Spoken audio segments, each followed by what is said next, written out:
Very pleased to welcome back to the show Aaron Dunn, KeyStone Financial. Aaron, first of all, appreciate you finding time for us in the weekend. Thank you, Mike. I'm always happy to be here.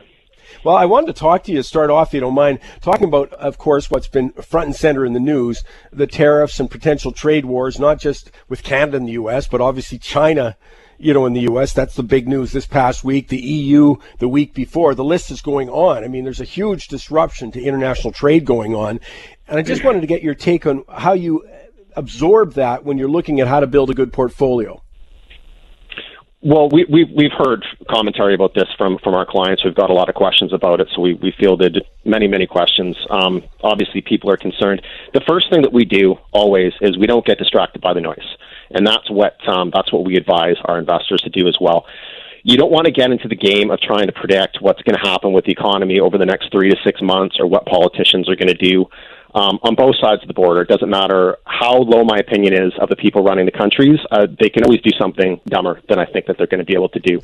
So what we're always focused on is we're always just focused on building a portfolio of high-quality companies that are going to perform well long-term in a variety of different types of market environments. And that's what we believe investors have to do. Ignore the noise, and it's not that the decisions that these politicians are making aren't impactful and meaningful. They're going to be very impactful, particularly in the short and the midterm. They're just unpredictable. You don't want to get in the game of trying to predict the future. What you can do is you can focus on buying companies that are providing products and services which are going to be needed in any type of economic environment, that are producing strong cash flows, in many cases that are producing solid dividends and growing those dividends over time. And what we tell our clients is you need to build a portfolio that has a mix of different types of stocks. So what we've seen over the past year is we've seen investors gravitate more towards risk, more towards cyclical companies with shorter-term growth profiles, and the defensive larger cap dividend names have largely become less popular over this period of time, over the past year. This just comes down to investor sentiment, and honestly, investor sentiment is going to change as quickly as the weather. You can't predict it, but you know that it's going to change. So what we tell our investors is you want to build a portfolio with a foundation, with a base of high-quality dividend growth stocks, companies that are going to generally be able to produce solid cash flow and dividends regardless of the market and the economic environment. You want to build your portfolio on that foundation, and then you want to add layers of different types of stocks on top of that foundation. So smaller cap companies with better growth profiles, shorter term catalysts, even some speculative things at the very top of your portfolio. Some people like cryptocurrencies. It's not something that we would ever look at, but if you want to have some exposure to that space, that's fine. It should be a very small amount, but it should be at the higher risk end of your portfolio. You build the base of your portfolio on good quality long-term companies, and then you augment that return over time with companies with different types of risk profiles, and that is how you're going to be successful long term, and that's how you're going to benefit regardless of what happens with investor sentiment. As I said, larger cap defensive dividend stocks have largely been unpopular over the past year, and people have been gravitating towards risk. But just really recently, with a lot of this rhetoric regarding trade wars and tariffs, other concerns regarding potential recession on the horizon, we've actually seen some money start flowing back and popularity start flowing back into the defensive names. So you want to be there when investor sentiment turns. When people start getting fearful of the market and they start thinking that a recession is on the horizon and it's going to happen at some point, the movement of the market is very quick. Very quickly, investors are going to start getting out of the higher risk companies, and money is going to start flowing back into the more defensive, longer term names. And you want to be there to basically as an insurance on your portfolio. You want to have exposure to those types of companies, but then you also want to have exposure to some growth companies as well for when the market continues, from when the market is strong and when people are gravitating towards growth. What about something like, back to the thing about the noise?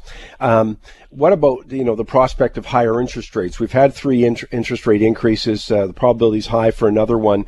How does that build? And I'm thinking not so much of the growth side. I mean, one of the nice things that KeyStone Financial does is that they have two major portfolios. One is more growth-oriented, some with new stocks that haven't been identified, and you've done extremely well with those. But you've also done well with your income-oriented portfolio, which one of the things I really like about it, you list it by what category of risk it is, but the dividend growth, that kind of stuff. So what about that side of the portfolio in an environment where interest rates are rising?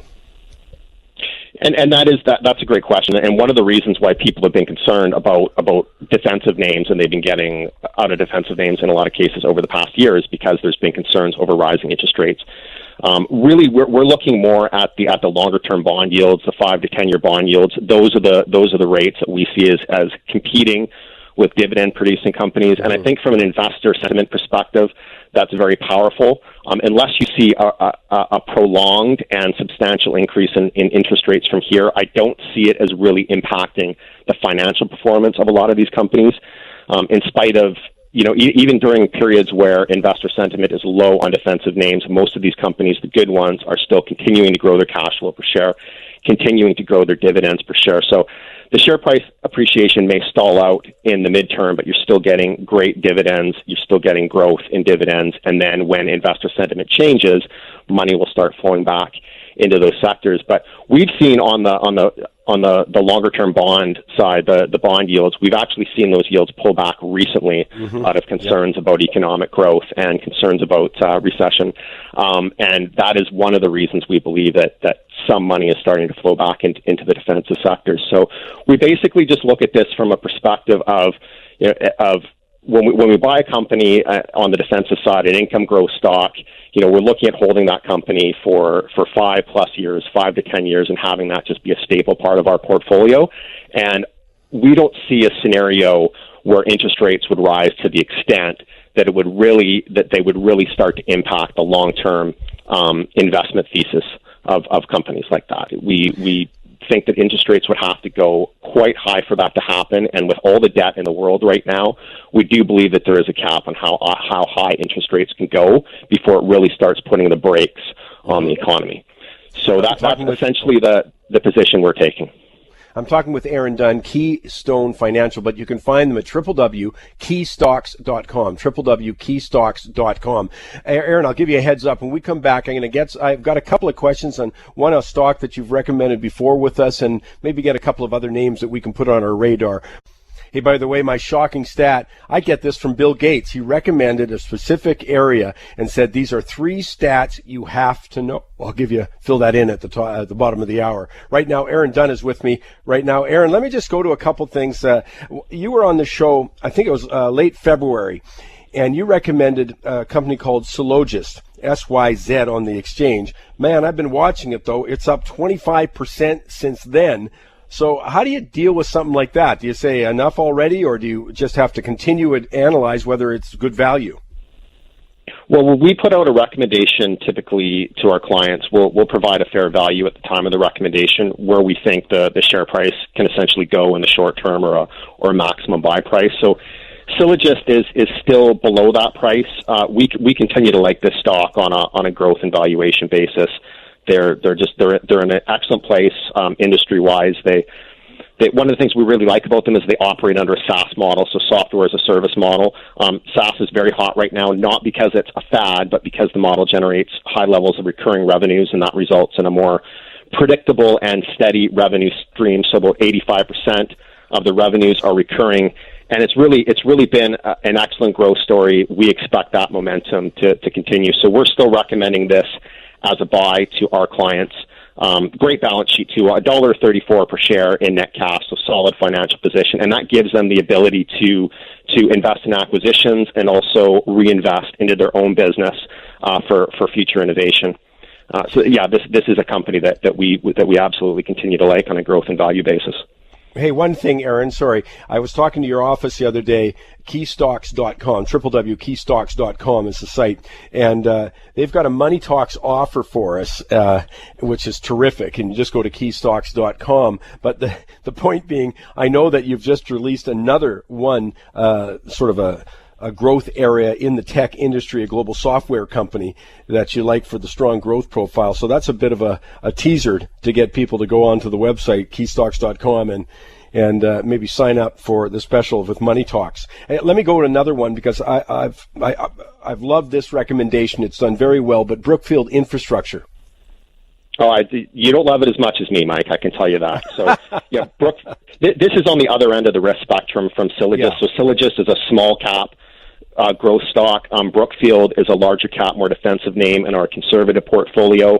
It's a global business, high quality infrastructure assets around the world. But we really consider it an income growth superstar. And the reason why I say this is because we recommended the company to our clients in 2012. We've reiterated that recommendation about 14 times since then. Yep. And the stock is not only tripled in value, but they've paid out income distributions, which now equal about 70% of our original purchase price. So they're actually on track to pay us back on our original purchase price, and we still own an interest in a great company. So over $8 US in income distributions over that period of time, and we bought in at about 14.50 Canadian. So that income stream impresses me more than the share price appreciation. But this is a great example of a name that, since we recommended it, it was producing 20-25% annual returns consistently with the dividend. Over the past year, the unit price has been flat, but they've been continuing to grow their cash flow. They've been continuing to grow their dividend or their distribution, so they're yielding about 4.5% right now. And the story just continues to move forward the way that we like it. Just announced recently a $4.3 billion acquisition. They also have organic growth in their business. And this is the type of stock that is really a staple in somebody's portfolio. So as fear starts to creep back into the market, whether that's due to trade wars or recession worries, it's companies like Brookfield that we see as being beneficiaries. We think that that's going to be an area where investors gravitate back to in terms of for safety, essentially, and for long-term dividend growth. So that's just an example. Sylogist, more of a growthier company, some better short-term catalysts maybe, whereas Brookfield is just that long-term performer. And honestly, Mike, we'll own this company for another 10 years if we can. Well, we only have a couple minutes left, but I want to come back the direction again. It's kind of a mix of the two, because I know you recommended, I've been following it, Badger Daylighting, which is up 20% since your recommendation at the start of the year. But here's the thing, it's a small company, but it actually is a dividend payer. Yeah, it's a smaller cap company once again, but it pays a dividend, 1.8% yield right now, and it's growing. It's a dividend growth story as well. So it's not a huge dividend yield, but what we see from it is we're getting a nice piece of income from this company, and we're really investing in it for growth. I mean, this is another example of a company that fits well into the small cap dividend side of your portfolio. A lot of really nice short term catalysts. What we're looking at is we really love companies where we see a very visible growth profile, a very visible and achievable plan for growth that we can understand and that we can follow, and it's basically doing that. About 65% of their business is in the U.S., and they're planning on doubling that number over the next 3 to 5 years. And what this company does is they have a fleet of hydrovac trucks, so they do non-destructive digging around sensitive areas. So if you're a utility company, if you're an oil and gas company, you need to dig up some pipeline, you can use a backhoe and risk rupturing those lines, or you can use a hydrovac truck, and you can do that safely. And they're entering new markets. They're introducing this as a technology to industries and companies that are not familiar with it. So they're really they're growing the market for hydrovac trucks. And we like the exposure to the U.S., getting outside of Canada, getting into the U.S., getting into international markets. That is a theme of ours right now. So yeah, we like that they have that exposure down there, and they're also going to benefit from the lower corporate tax rate in the U.S. as well. Well, as always, Aaron, it's great stuff. And I want to just say to people, go to keystocks.com. Keystocks.com. You look in the front page. Aaron doesn't know too much about this, but I've got a special deal for Money Talks listeners, Aaron. I arranged with your back office there. So go to keystocks.com. As I say, just great stuff. You've got a team of experts doing all the research for us on a variety of stocks with a terrific track record. So go ahead and check it out at keystocks.com. Aaron, thanks for taking the time. Have a great weekend. Thank you, Mike. Have a great weekend.